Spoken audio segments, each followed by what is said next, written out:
Hello, friends, and welcome back to another journey into the strange and fascinating world of the Middle Ages. Before we get started, go ahead and tap that like button, and if you haven't already, subscribe so you don't miss the next midnight story. I'd also love to know, where are you watching from tonight and what time is it for you right now? Are you listening as the day winds down, or sneaking in some medieval history while the rest of the world sleeps? Let me know in the comments. I always enjoy seeing where our little community is tuning in from. Now, tonight's tale is all about one of the most unbelievable scams of the medieval world. The alchemists who promised kings they could turn lead into gold. It was the ultimate con, and rulers from palaces to castles fell for it. So settle in, get comfortable, and let's step back into a time when even the smartest men in Europe could be fooled by a handful of powders and a promise of treasure. Imagine you're a king in the Middle Ages. Your treasury is running dry, your armies are restless, and your nobles are demanding gold you don't have. Then, a mysterious man arrives at your court, cloaked in secrets, carrying strange powders and glowing liquids. He whispers a promise no ruler can resist. He can turn lead into gold. Not tomorrow, not someday, but right here in your castle if you fund his work.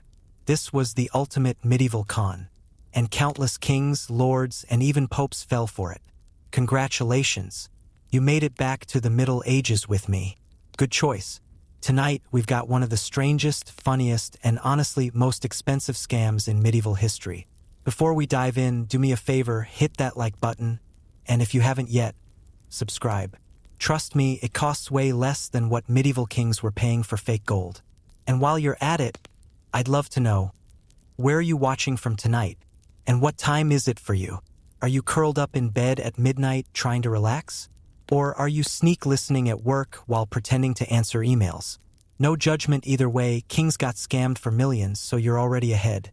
Drop it in the comments because I love seeing this little medieval family stretched across the world. Alright, now picture this. You're sitting in a drafty medieval castle. The walls are stone, which sounds strong, but they're also freezing, so your nose is basically an icicle. The torches flicker, the shadows stretch long across the hall, and somewhere out in the courtyard a horse is sneezing. Yeah, horses sneeze, deal with it. Now imagine you're the king. Your treasury is looking sad. Your nobles are banging on the door, demanding money. Your army is restless, your queen wants new tapestries, and you've only got, a handful of coins left? Not great when you're supposed to be the most powerful man in the kingdom. And then, he arrives. The alchemist.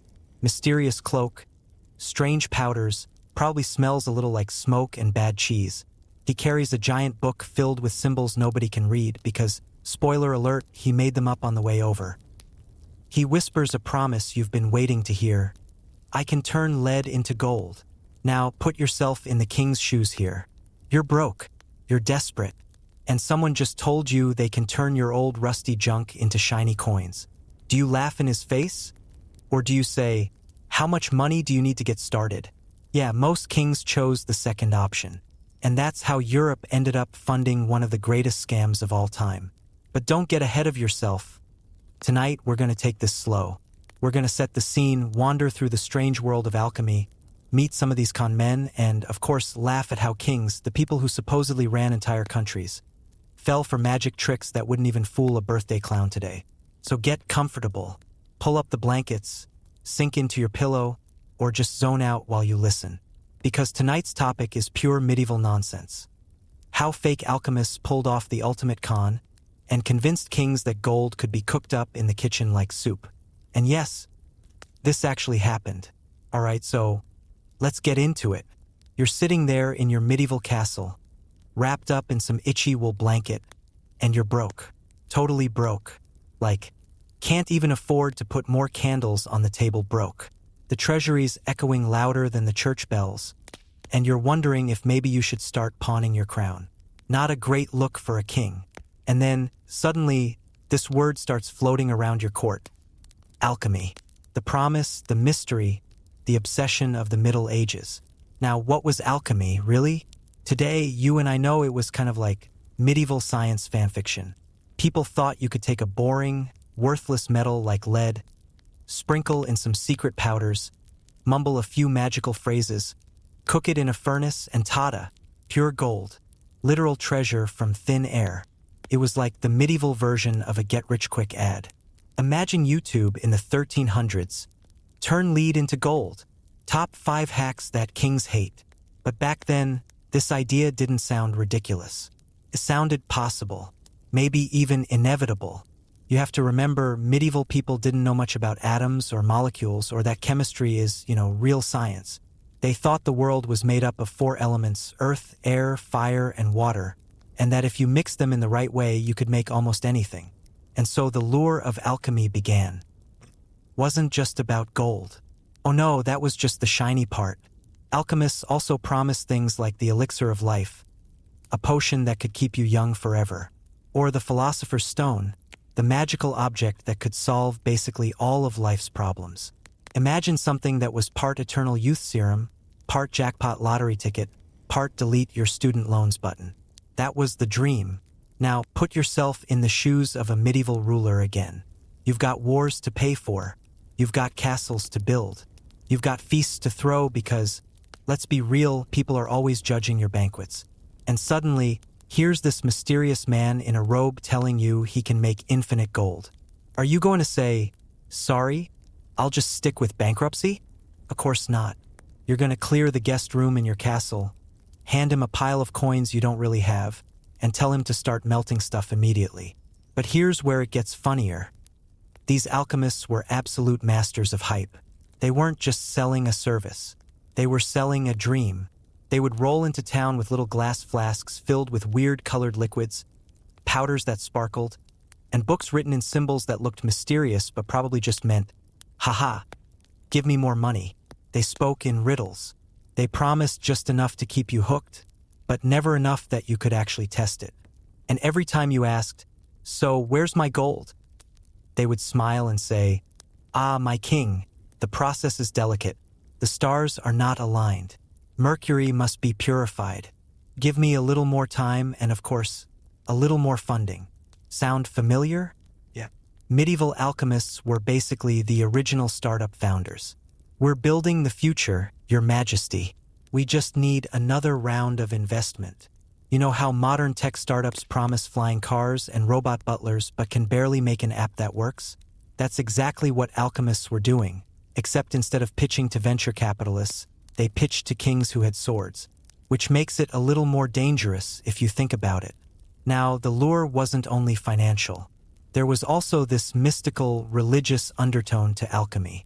People believed that if you could purify metal, turn something dirty and base into something perfect and golden, maybe you could do the same to the human soul.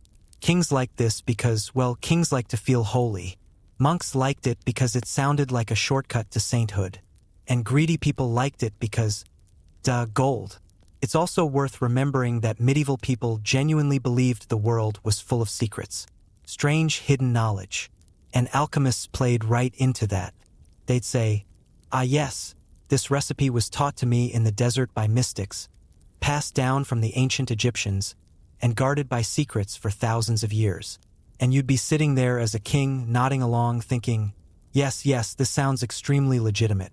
Here, take my entire treasury. And that's the hook. That's why alchemy was irresistible.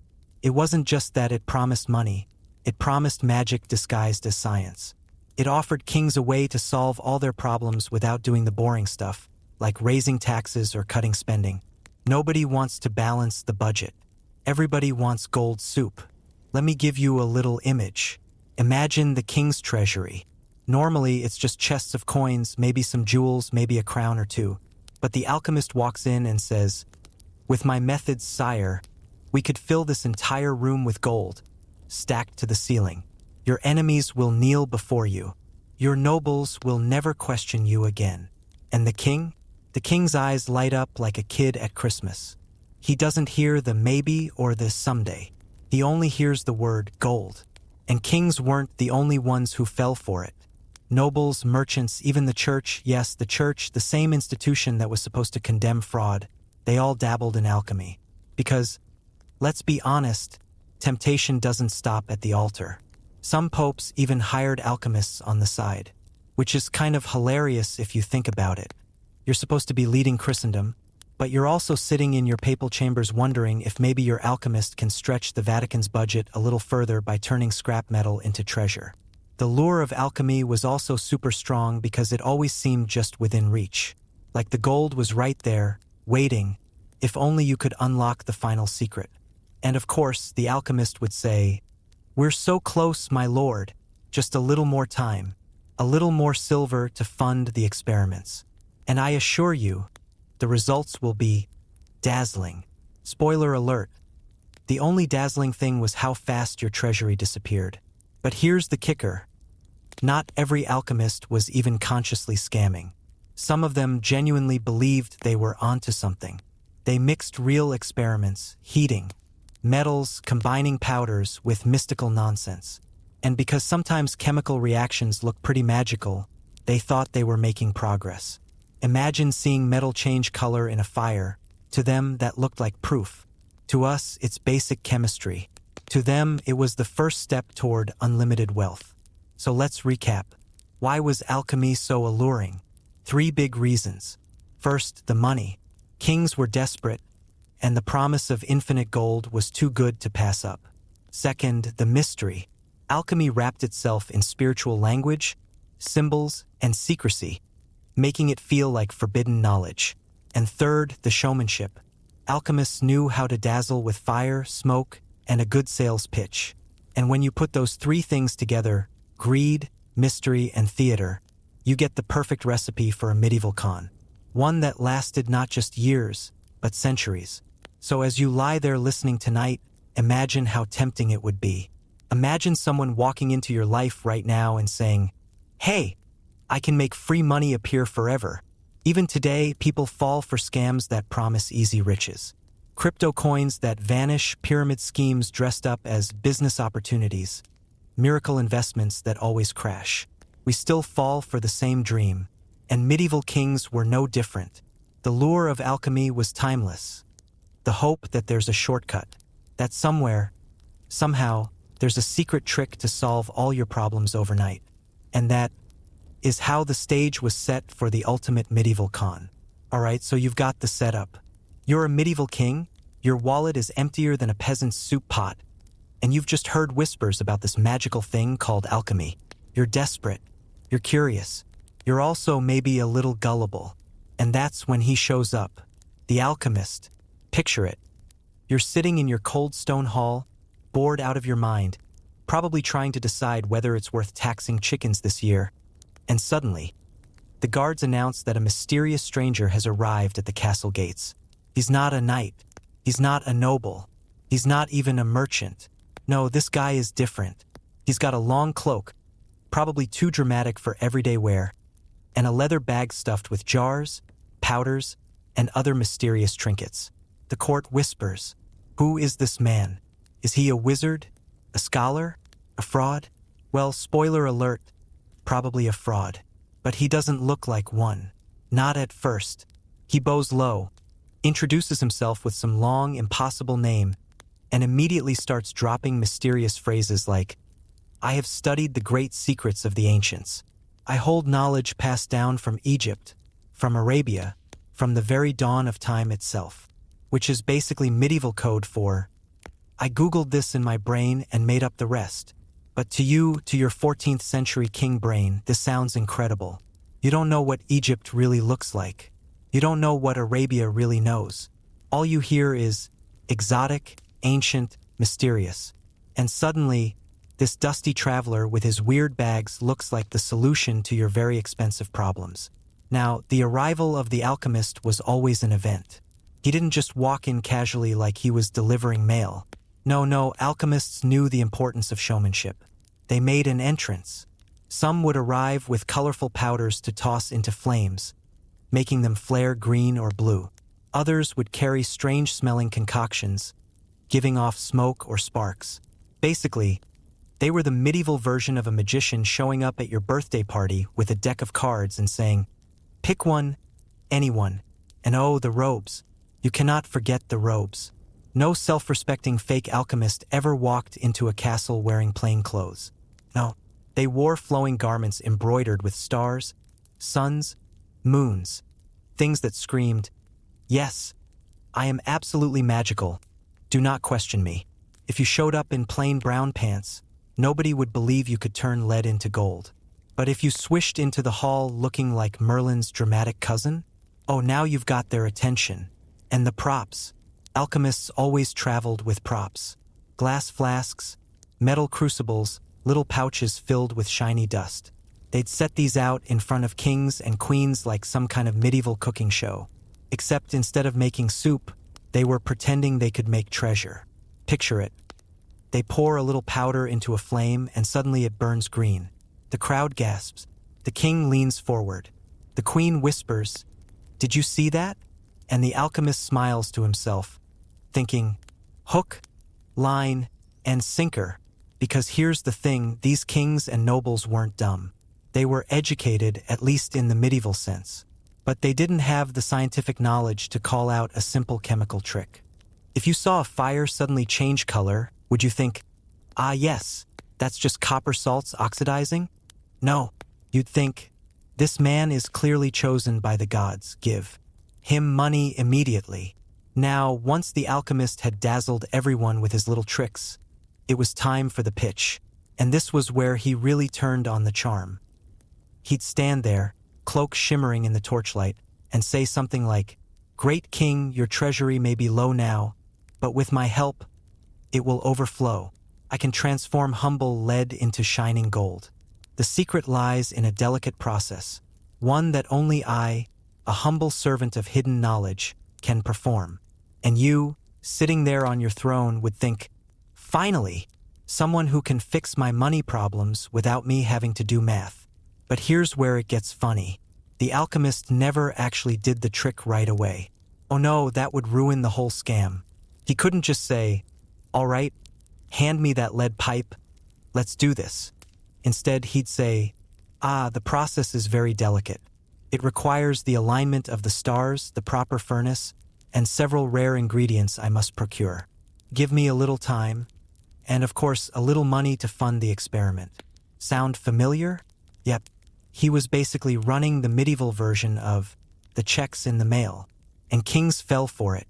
They always did, because the arrival of an alchemist was like the arrival of hope itself. Hope for wealth, hope for power, hope for solving problems that felt impossible. You can't just dismiss someone who shows up promising infinite gold. Not when your coffers are empty and your enemies are circling. Now, let's pause and imagine the gossip that spread through the court when the alchemist arrived. Servants whispering in the kitchens, "Did you see him? He made the fire turn blue." Nobles in the hall saying, "Well, if he can really do it, think of the dowries, the castles, the new tapestries we could afford." Even the bishop might be nodding along, pretending to disapprove but secretly thinking about how many cathedrals could be built with unlimited gold. It was intoxicating. The alchemist arrived not just as a person, but as a symbol, a walking promise that life could change overnight. And that's why nobody wanted to question him too hard. Because what if he was telling the truth? What if, this time, it really worked? And so the stranger was welcomed in. He was given rooms in the castle, meals at the king's table, gold from the treasury to fund his experiments, all on the chance that someday soon, he would crack the secret and pour rivers of treasure into the realm. Of course, you and I know where this is going, but imagine it from their perspective. In a world where people believed saints' bones could heal disease, and where eclipses were seen as omens, is it really so wild to think lead could turn into gold? To them, it wasn't absurd. It was the edge of possibility. And that's what made the alchemist's arrival so powerful. He wasn't just a man with tricks. He was a man carrying the weight of every desperate hope, every greedy dream, every wish for a miracle. The kings wanted him to succeed. The people wanted him to succeed. Even the alchemist probably wanted to succeed, if only so he didn't end up in the dungeon when the scam got exposed. But for now, in that first arrival, in those early days, he was untouchable. He was the man of secrets, the bringer of hope, the cloaked figure who stepped out of the shadows and promised a golden tomorrow. So there he is, the alchemist freshly installed in your castle. He's got his own chamber, a cozy little fire, and probably way too much access to your wine cellar. The servants are whispering about him. The nobles are side-eyeing him, curious but cautious. And you're staring at him like he's the medieval version of a winning lottery ticket. Now, this is where the real magic begins.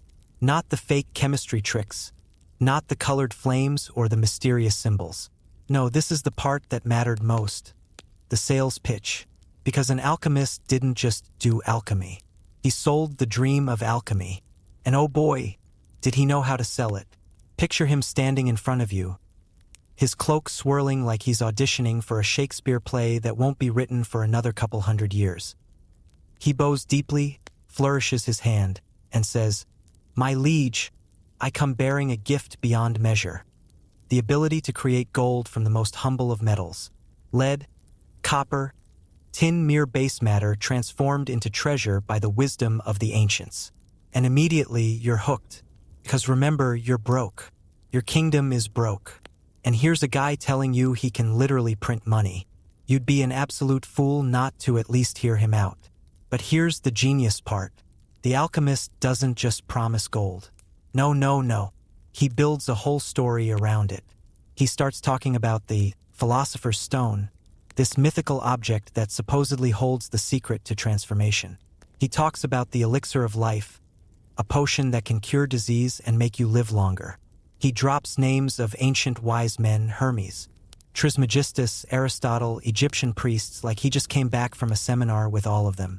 Basically, he's giving you the medieval version of a TED Talk. And you're eating it up.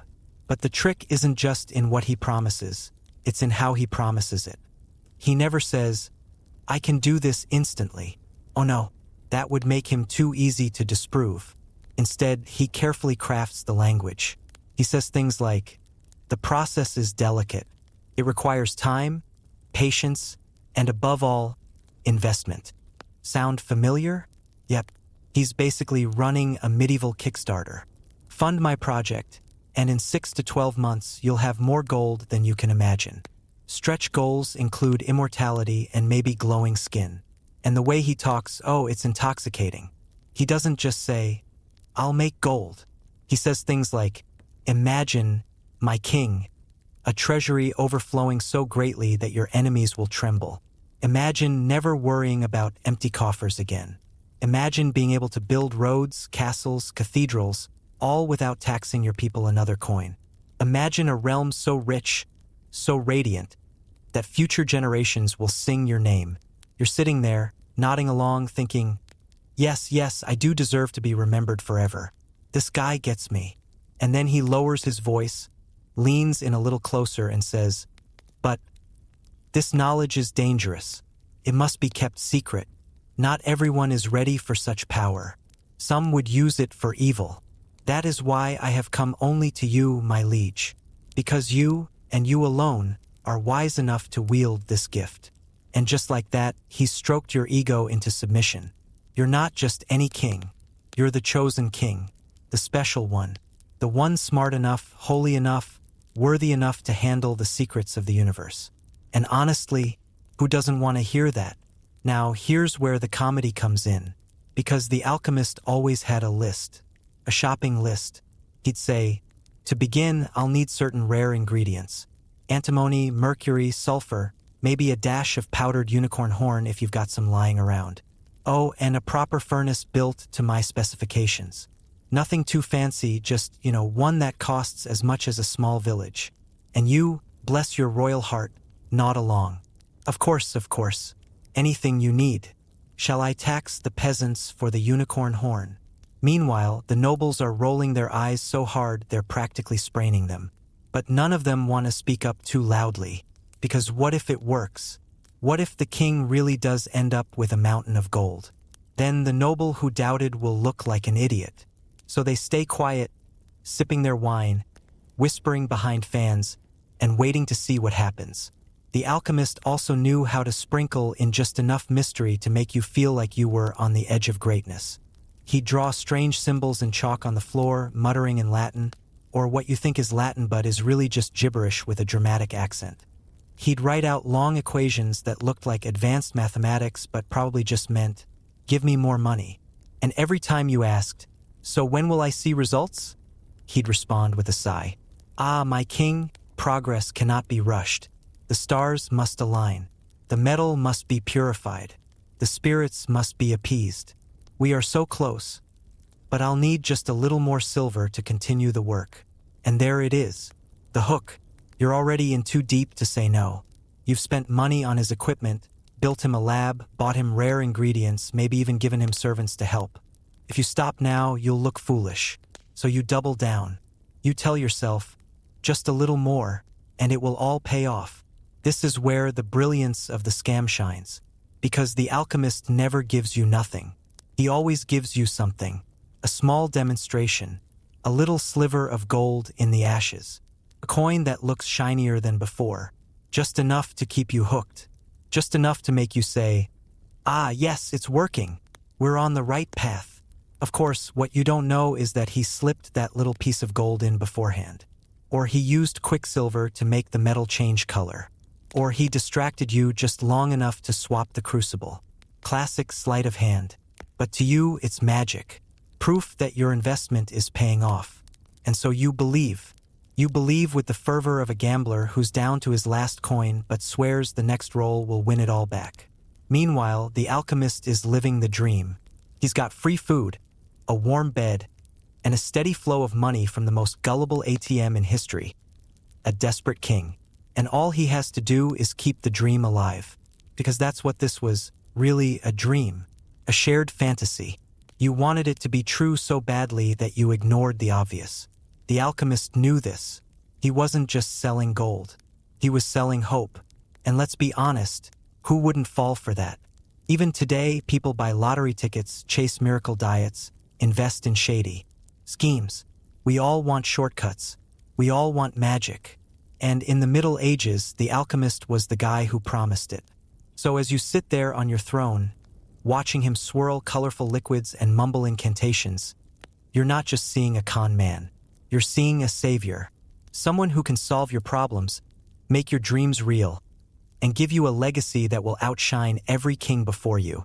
That is how the alchemist sold the dream.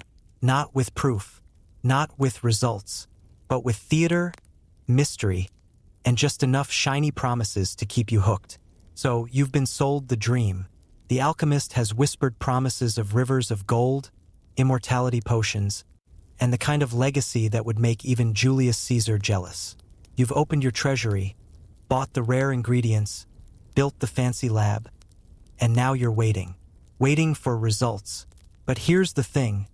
The alchemist can't actually deliver. He can't turn lead into gold. Nobody can. Not in the Middle Ages, not today. But he can do the next best thing, make you believe he can.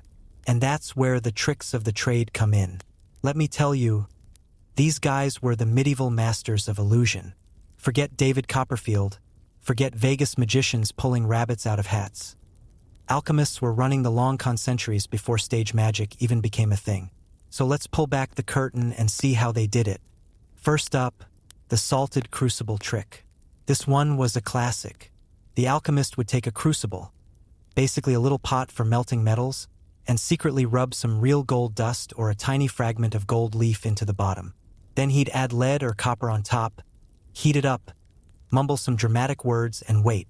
Hours later, when the metal cooled, he'd break it open, and lo and behold, a little bit of gold would be inside.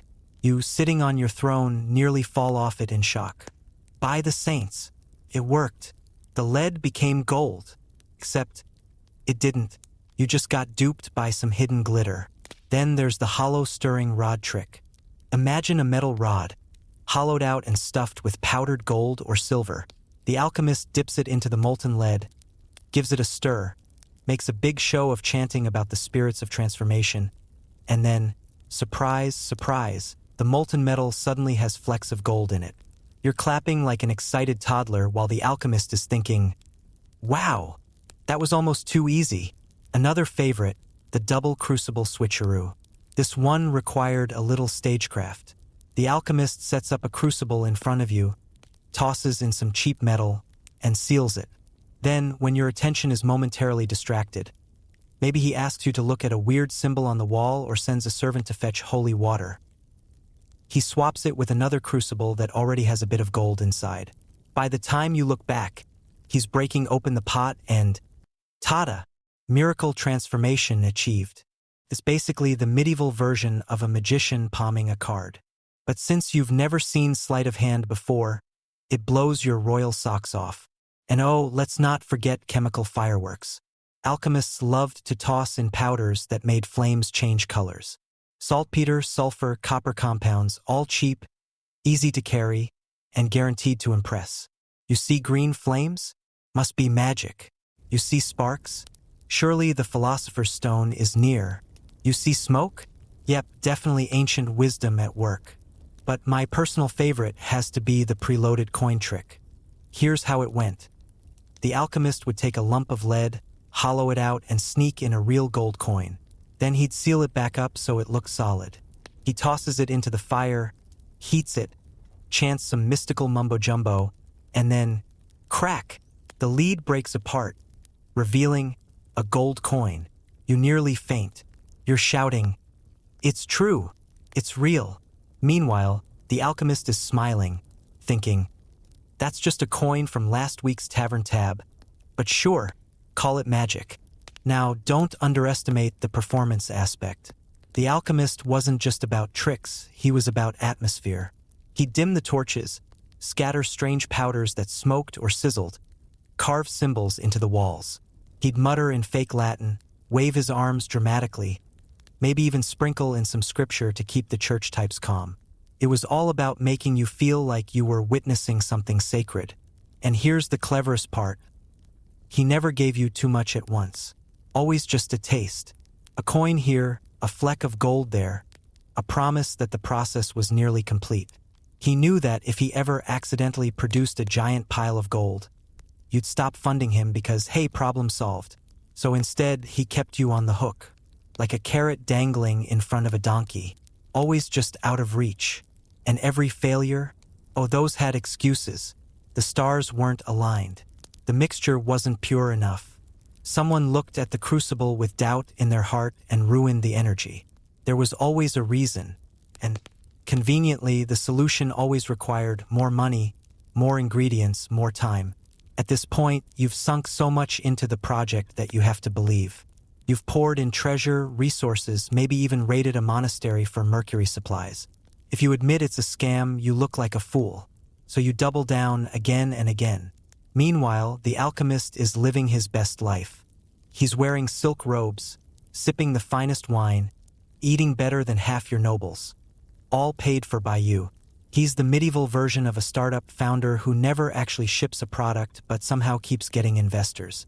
And you've got to give him credit. These tricks worked for centuries. Kings, dukes, bishops, even the occasional pope fell for them.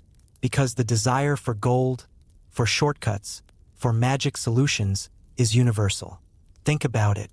If someone showed up today and said, "I can turn dirt into diamonds, just give me a few million and a lab," you'd laugh, right? But what if they backed it up with flashy science experiments, a little bit of real diamond dust, and a whole lot of charisma? How long before some billionaire threw money at it? Exactly.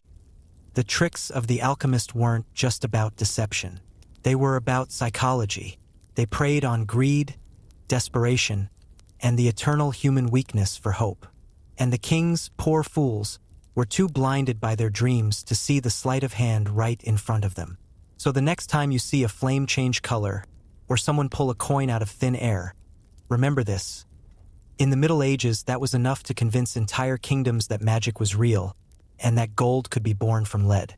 And that, my friend, is how the alchemists kept the con going. Not with actual miracles, but with clever tricks, a flair for drama, and a very, very good poker face. So now you've seen the tricks, the salted crucibles, the hollow rods, the smoke, the sparks, the whole circus act.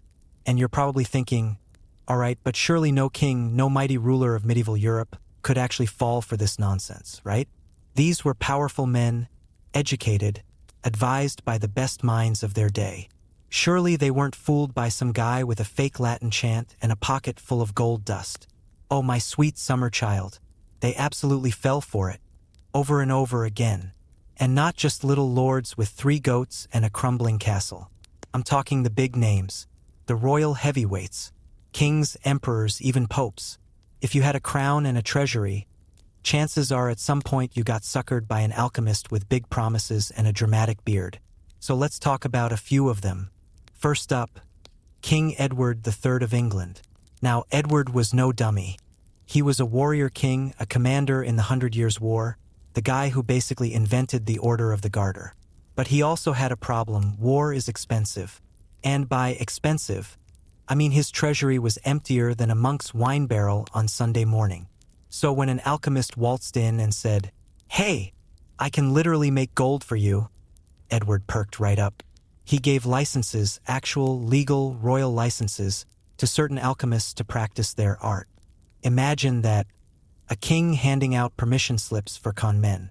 He thought, if this works, I can fund my war with France, build castles, pay soldiers, all without taxing my nobles into rebellion. Genius, right? Except, it didn't work. All Edward got out of it was wasted money, a bunch of fraudsters running around England, and a royal headache. Then there's Holy Roman Emperor Rudolph II in the late 1500s. Okay, technically edging out of the medieval period, but close enough, and oh boy, he deserves a mention. Rudolph was obsessed with alchemy. Obsessed.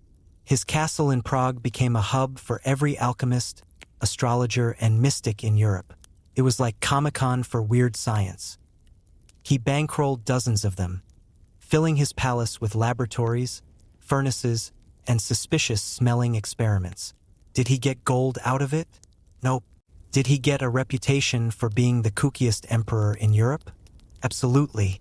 His obsession was so expensive it nearly bankrupted his empire. But hey, at least he had a great collection of horoscopes and broken glassware. But back to the Middle Ages proper, one of my favorites, King Charles VI of France. Now, Charles had issues. He went down in history as Charles the Mad. So you can imagine how well he handled alchemists whispering about secret powers. He invited them in, funded their experiments, and genuinely believed they could fix not just his treasury but maybe even his mind. Spoiler, they couldn't. But that didn't stop him from pouring resources into their hands. Another great one, Pope John XII. Yes, even the Pope got tangled up in the gold rush. He issued a papal bull condemning fraudulent alchemists, which, fun fact, is basically the medieval version of saying, we're cracking down on scammers. But here's the twist. Rumor has it that he kept a personal interest in alchemy himself, because of course he did. Imagine the Vatican coffers overflowing with infinite gold. Heavenly, right? And then the crown jewel, King James IV of Scotland. This guy was so convinced alchemy could work that he actually built a lab at Stirling Castle just for the purpose.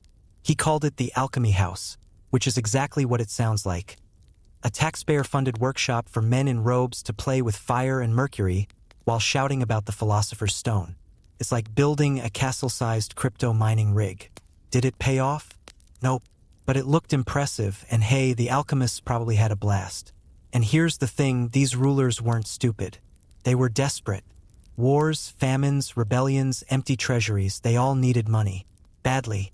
And the alchemists offered not just money, but miracle money.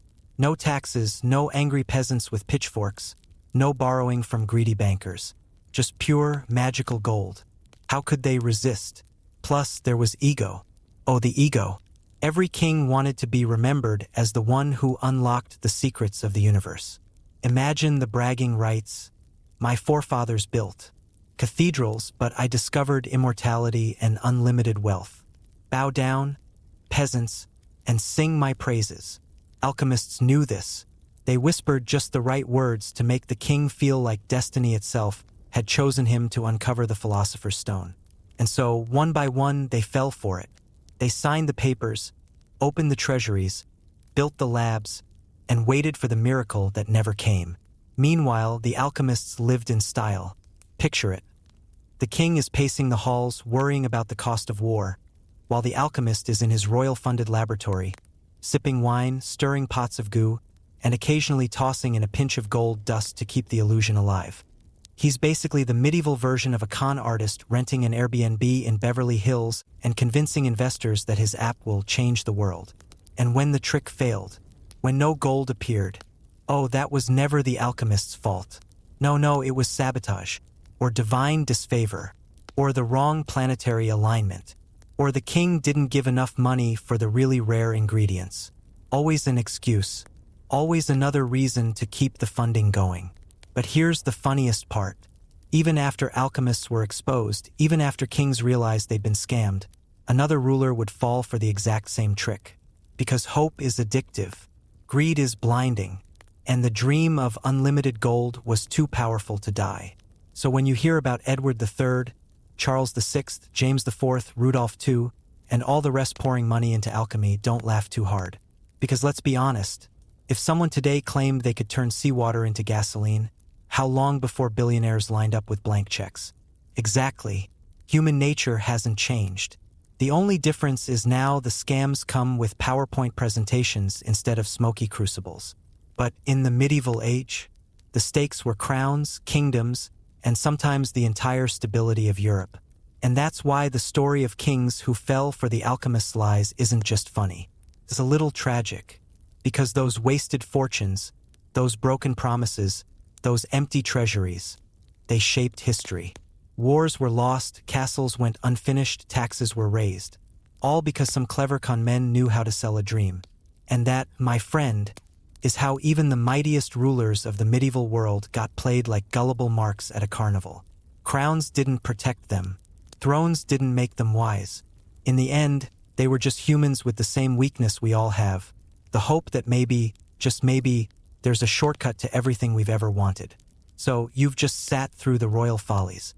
Kings bankrupted, emperors duped, popes side-eyeing crucibles like they're watching a street magician do card tricks. And you're probably thinking, all right, surely the church, the mighty, all-knowing, all-seeing, spiritual juggernaut of the medieval world, wasn't going to sit quietly while these con artists ran amok, right? Well, yes and no. Let's be clear. The church loved money. Gold, silver, land, indulgences, the whole treasure chest. They were basically the medieval world's biggest bank. But here's the thing. They wanted control of the money. They didn't like the idea of some sketchy dude in a smoky lab pulling infinite wealth out of a pot. That kind of power threatened the church's authority. If anybody could just cook up gold in their backyard, who needs tithes? Who needs papal blessing? Who needs Rome? And so the church started to push back. Picture it. It's the 13th century. A monk named Albertus Magnus is scribbling furiously in his monastery cell. He's dabbling in alchemy. Yes, monks did it too. But he's framing it as holy science, not greedy trickery. He's saying, no, don't worry. This is about understanding God's creation, not about making coins. See what he did there? He made it sound safe. The church loved that. As long as alchemy stayed spiritual, symbolic, fine. But once people started promising to manufacture gold, that was stepping on the church's business model. So out came the bulls. Not the mooing kind, the papal kind. In 1317, Pope John XXII, remember him? The same guy we joked may have dabbled a little himself, issued a decree called Spondent Quidem. Catchy name, right? Basically, it said, hey, stop scamming people with fake gold-making alchemy. We see you. Cut it out. Now, on the surface, this was about protecting the faithful from fraud. But let's be real, it was also about protecting the papal treasury. If kings thought they could just whip up cash in a cauldron, why would they keep kissing the Pope's ring for loans? Exactly. And the punishments? Oh, they were harsh. You could get fined, excommunicated, even executed for fraudulent alchemy. Imagine you're an alchemist in 14th century Paris. One day you're dazzling a duke with colored flames. The next day you're chained up because the Inquisition decided you were more scammer than scientist. Talk about career. Whiplash. But here's the twist. The church wasn't consistent. Some popes condemned alchemy, others quietly funded it. Because what if, just what if, it actually worked? You don't want to be the pope who banned infinite money, only to watch the King of England start minting golden castles. So there was this weird double standard. Publicly, fraud, witchcraft, heresy. Privately, so tell me more about this philosopher's stone. And then there were the theologians. Oh boy, they loved to argue about alchemy. Some said it was sorcery, pure and simple, a pact with the devil. Others said it was just natural philosophy, basically early chemistry, and therefore part of God's creation. They could debate this for pages and pages while peasants outside the monastery walls were starving. But hey, priorities, right? You, sitting there as a medieval bishop, would have had a real headache. On one hand, you can't let every con man sell fake gold. On the other hand, you don't want to miss out if someone really cracks the code. So the church's position was basically, alchemy is fine as long as it's spiritual and symbolic. But if you actually claim you can make gold, then you're a fraud, a sinner, and probably best burned. Clear as mud. And let's not forget the Inquisition. Oh yes, they loved sniffing around alchemists' workshops. All those strange powders, weird diagrams, smoky fires at midnight. It screamed witchcraft.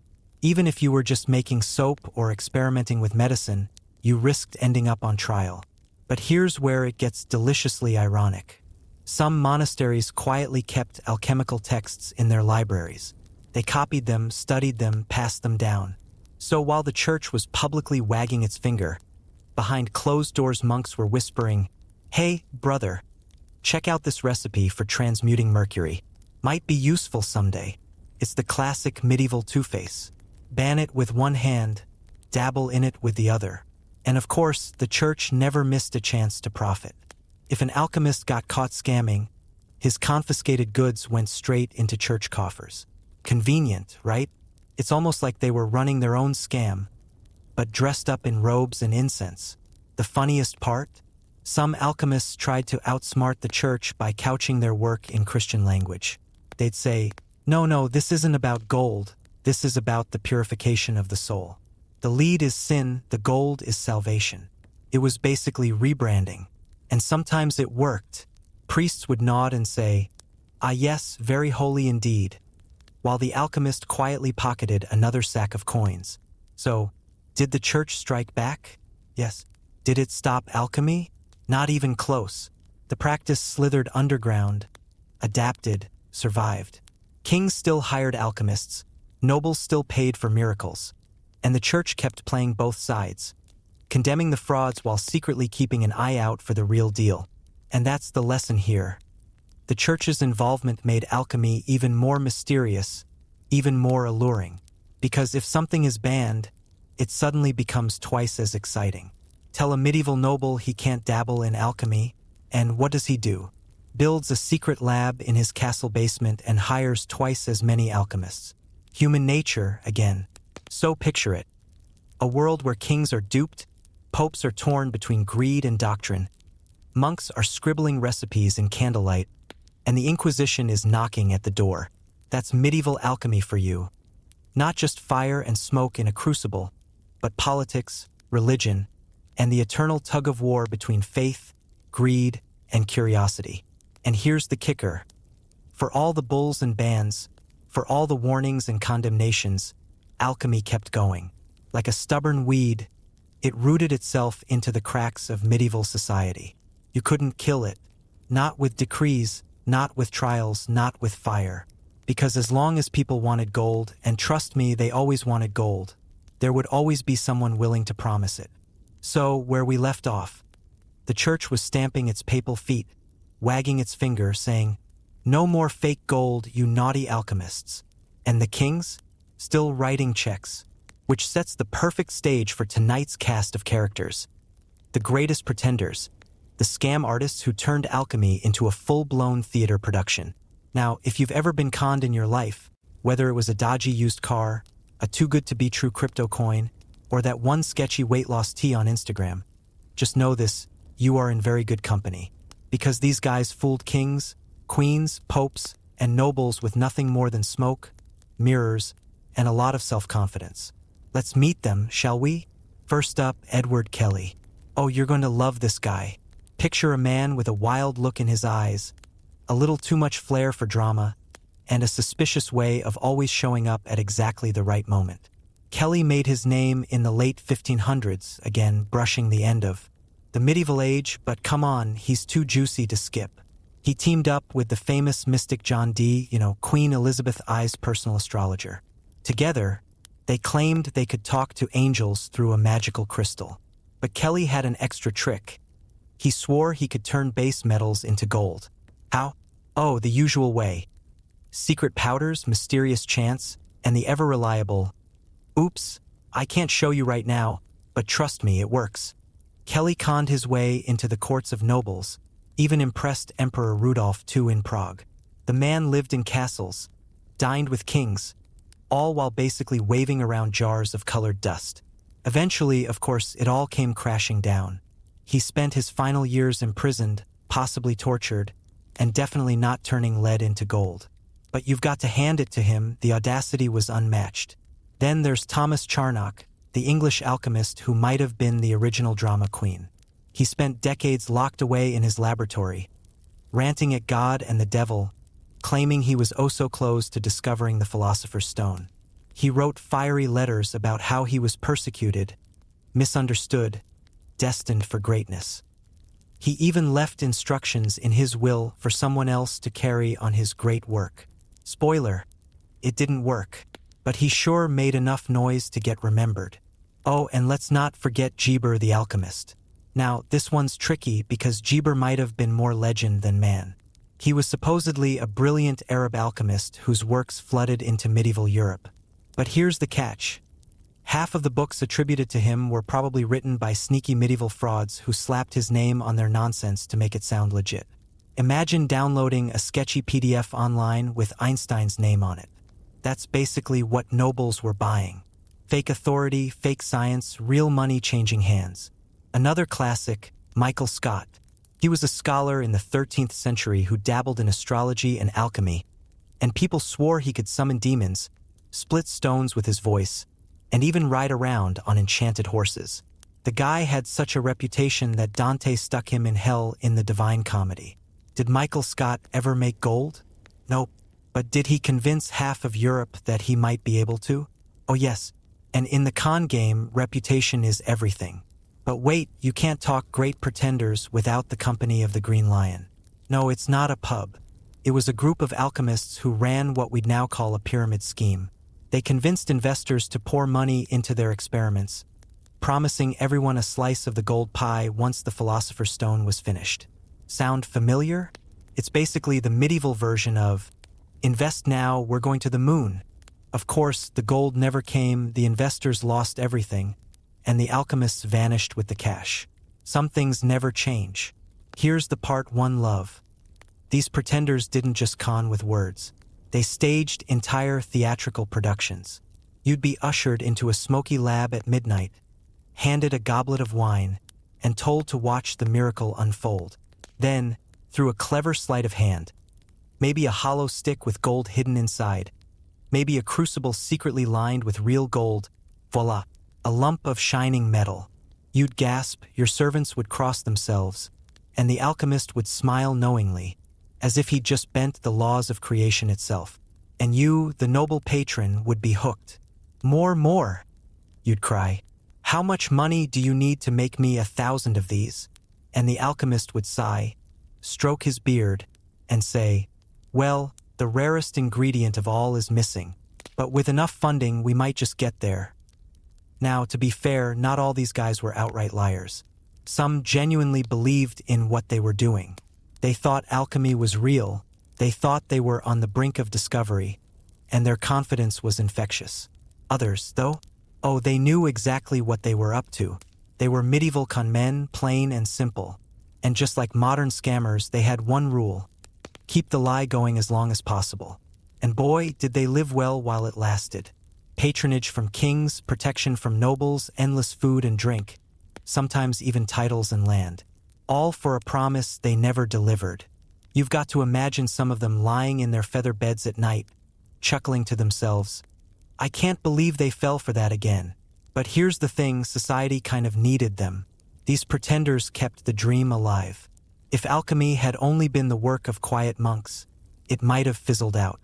But these larger-than-life personalities, these frauds with flair, turned it into a legend. They made alchemy exciting, dangerous, glamorous.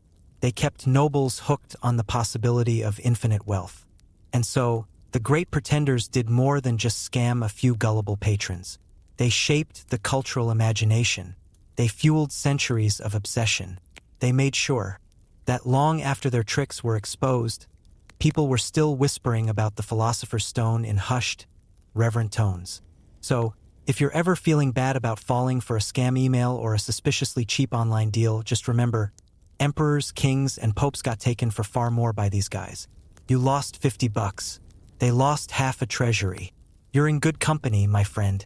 So, by now you've seen the parade.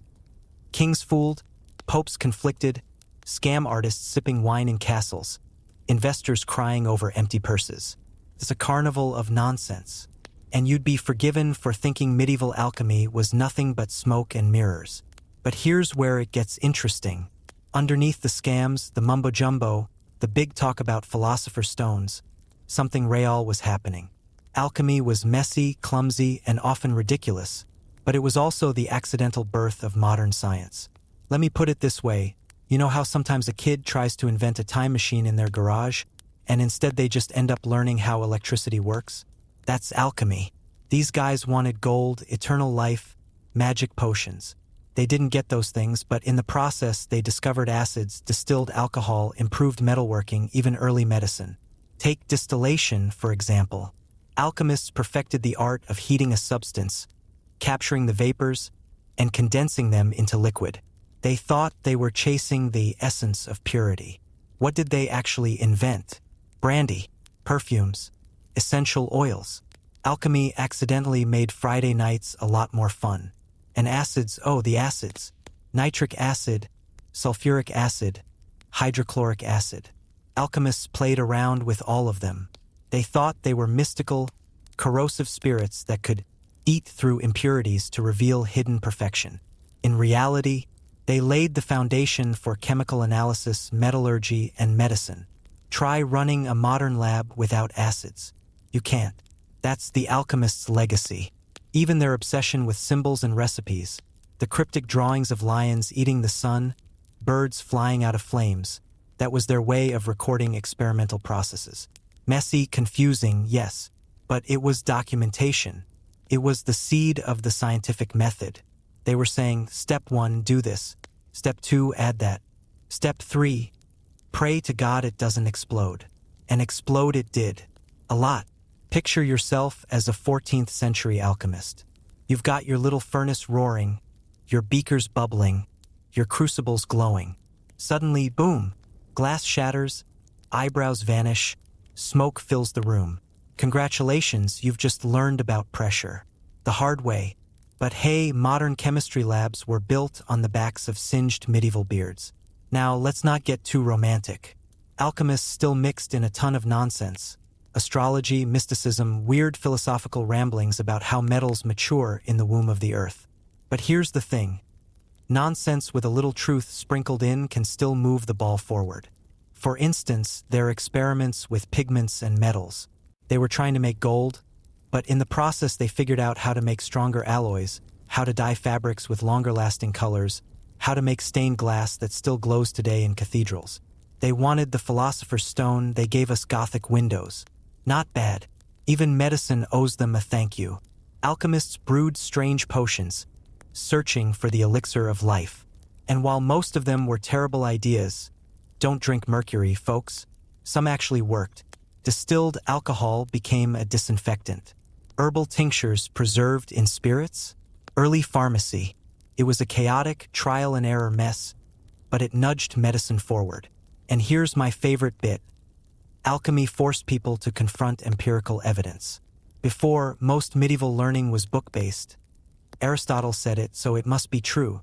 But alchemists, they got their hands dirty. They heated, stirred, cooled, tested. Sometimes they blew up their labs, sometimes they created something unexpected. Either way, they had to face reality. If your experiment doesn't work, you can't just argue it into working. That tiny spark of hands-on empiricism lit the fuse for the scientific revolution centuries later. Of course, it didn't feel that way at the time.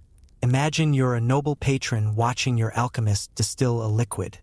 He hands it to you, saying, "Behold, the pure essence of the heavens."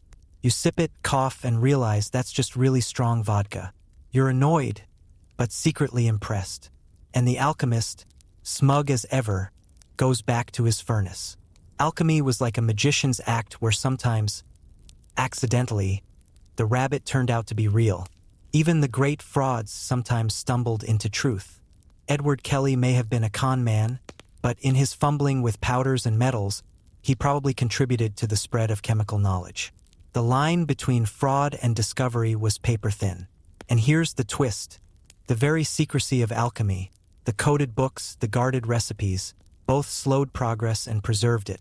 Because they wrapped their knowledge in riddles, it survived. Monks copied it, nobles collected it, curious minds puzzled over it. If alchemy had been simple and straightforward, maybe it would have been dismissed. But because it looked mysterious and deep, people kept coming back to it. Fast forward a few centuries, and out of this bubbling cauldron of lies and half-truths emerged real science. Robert Boyle, the so-called father of modern chemistry, was knee-deep in alchemical experiments. Isaac Newton, the man who gave us gravity, spent more time on alchemy than physics. These were geniuses, but they stood on the singed shoulders of the medieval alchemists. So here's the punchline. The greatest con of alchemy wasn't that it promised gold and never delivered. The real twist is that, while everyone thought they were chasing gold, what they were actually making was knowledge. Unreliable, confusing, often dangerous knowledge, but knowledge nonetheless. And that's the stuff that sticks. Think about it. Without medieval alchemists blowing themselves up, we wouldn't have chemistry, medicine, metallurgy, even the scientific method as we know it. The scam had substance. The fraud had fallout in a good way. So the next time you hear about alchemists trying to turn lead into gold, don't just roll your eyes. Remember, in their fumbling, fiery way, they lit the match that eventually burned down the dark ages of superstition and sparked the bright dawn of science. And isn't that just the most medieval thing ever? They promised eternal wealth and ended up giving us sulfuric acid and wine. Not what they sold us, but honestly still pretty useful. So here we are, friend. You've trudged with me through smoky laboratories, sat uncomfortably in the audience of midnight experiments, and probably lost a few imaginary gold coins to the medieval con artists we've met along the way. And now we come to the final act. What did it all mean? What legacy did these great alchemical scams leave behind? Because, spoiler, they did leave a legacy.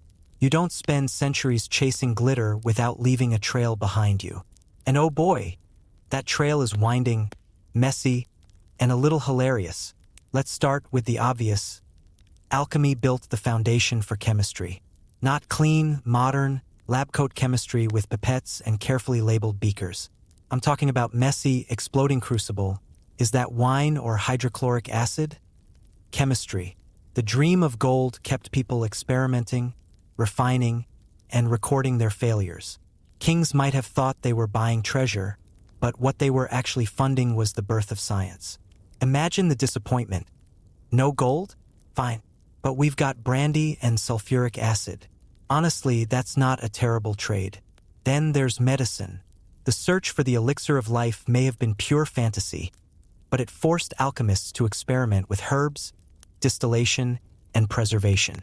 Out came tinctures, disinfectants, even some early ideas about the body working as a kind of chemical machine. Sure, they also prescribed drinking mercury, which please don't ever do. But even their mistakes taught valuable lessons. Medicine grew up out of alchemy's chaotic nursery. But the legacy wasn't just scientific. Alchemy left a huge cultural mark. Think of how many myths, stories, and symbols we still use that come straight from alchemy. The philosopher's stone, still famous. The idea of transformation, still powerful. Whenever someone says they're turning lead into gold, in art, business, or life, that's alchemy's metaphor living on. It's a scam so good it transcended fact and became language. And let's not ignore the psychological side. Alchemy wasn't just about furnaces and powders. It was also about hope. The hope that the world wasn't fixed, that transformation was possible, that perfection was just one experiment away. For people living in a world of plagues, wars, and short lifespans, alchemy was the ultimate fantasy. Maybe, just maybe, a little gold and immortality could make it all better. Even today, don't we fall for the same pitch? Pills that promise eternal youth, miracle diets, overnight riches. It's the same dream in a different costume. Now here's where it gets funny. The con artist blueprint laid down by medieval alchemists, still being used. Replace crucibles with crypto wallets, powders with secret formulas, kings with investors. Same trick, same promise. Give me money now, I'll give you riches later. When you read about a duke losing a fortune to a flashy alchemist in 1450, tell me it doesn't sound like a Silicon Valley startup pitch. Infinite potential, unlimited growth, just a few more investors needed. The medieval scam never died. It just got Wi-Fi. And then there's the spiritual legacy.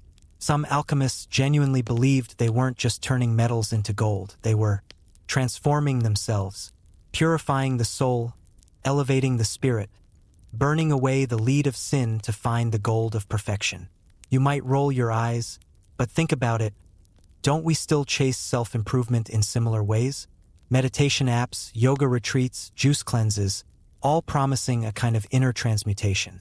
Alchemy's dream of transformation got absorbed into psychology, spirituality, and self-help.